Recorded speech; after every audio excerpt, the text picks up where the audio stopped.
सगुन दाराम आदिम Kharwa news pasta खन सानाम को लासाणहेद गोड आर जोहार आपे को तलाते खबर को आते लिंग हेज सेटरना अलिंग गे सुरेंद्र सोरेन तेजा खबर को दो हुयुक कना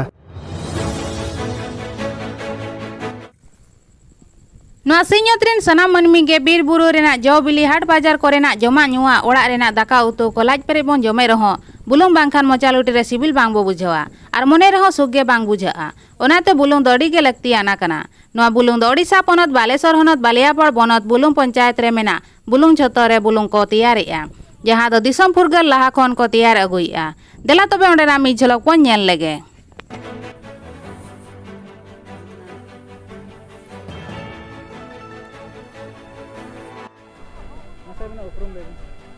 इन्या उपरुम हैना इन्या नितुम दक्षिण मुर्मू अब उड़ीसा पनत बालेश्वर जिला बालियापाड़ ब्लॉक डिग्री पई अतुना आदो नोआ जहां जगह रे ना बन तिंगु कना आर नोआ दो हैना माने आबा पंचायत गे ताहे कना आर होय बार शर्मा माने बारिया इलेक्शन हुई कना ना ये कना दो हुईना अब बालियापाड़ ब्लॉक बोरंग ग्राम पंचायत बोरंग अतु कना नोआ आदो ना दो बोरंग चतुर को मेना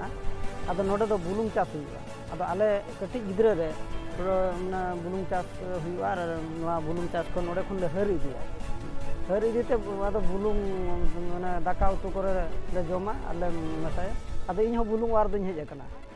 हां नोडे गिद्रा खन आबि मरे हो कटी गिद्रा खन बाले गिद्रा आदा अनको आयो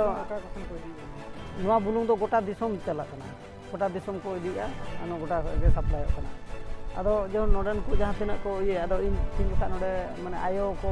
आले अतु करन को हिजुआ तो आदो आयो साउते इन हो कटी गिद्रा को बुतराइना इन हो नो आपे वारा हरि दियाले आदो बुलु किरिंग को तो आदो नित हो ना मेना तो आले नो सुर पखा पखी तो बुलु को तो बाले किरिंग आर नोते दो नोआ चास हुई कना आर हकु हो नोते दो चास हुई कना हो ओने तो नेले बुलु चास हकु चास नुरे चास सुरे दरिया गाडा मेना बुलुंग चास दो नोका नोआ जागा पुरे नोका समान नोका नोका खायो फरचाते हाने हांडे मिटन ओडे ओडे ना ओडे नेलो कना आदो ओडे दो दा पुलु पेरेजवा ओडे किछि बासांगवा तबे आर मिटन पटुलोते हिजुआ ओडे आरो बरसिंगान बासांगवा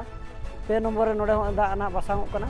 4 नंबर दो ओना बासांग दा नोडे जहा समान कना ओडे आदो पेरेजवा आदो सितुंग नाम लेखान आदो सितुंग ते नो दा लोलोआ आदो बुलुंग फुटे आदो ओनागे हुळु को हो ना दो बुलुंग को वारेआ आदो नो दा आगे सितुंग नाम लेखान ना जतो दा गे बुलुंग चला आदो हुळु लका को हेरु गते आरो ना बुलुंग दा रेगे नो को हेरु फुटे आदो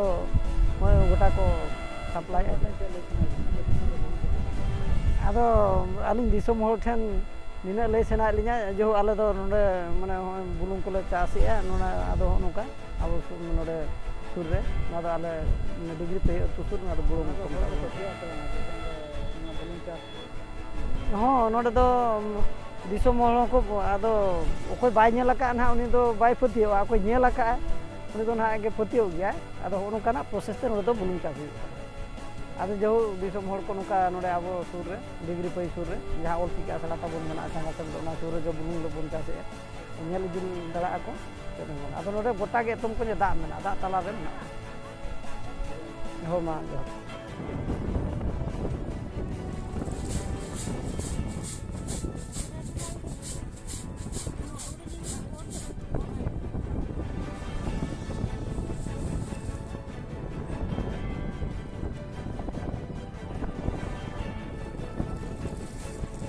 मंत्री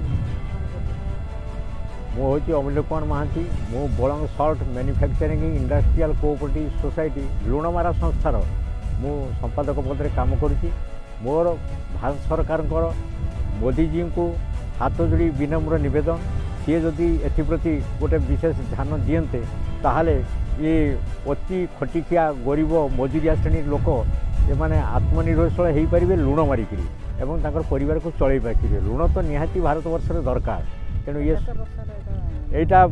1958 मसीह रेजिस्ट्रेशन होती यार रेजिस्ट्रेशन हो 20 BLS डेटेड 15/12/1958 किंतु 1932 लवण सत्याग्रह पूर्वर ये पंगा लुण मरा जाए दह करी लुण मरा जाए पूर्वपुरुष ने मारिक या बिकिक चली सरकार पाखे अनुरोध है कि ये जो श्रमिक मैंने 2 मास बेठी खटुंट गोटे प्रोत्साहन बाबद किसी गोटे आर्थिक सहायता जदि दियंते ताहले से माने जो वर्षा हेले अगतिया वर्षा हेले छाड़ी देकरी पलाउछंती श्रम तांकर जाउची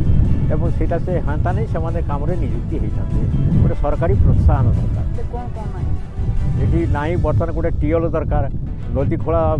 दरकार एवं रेस्ट सेट ये जो टाणुआ खरारे एटा खरार काम टाणुआ खरारे काम करवा गोटे रेस्ट सेट दरकार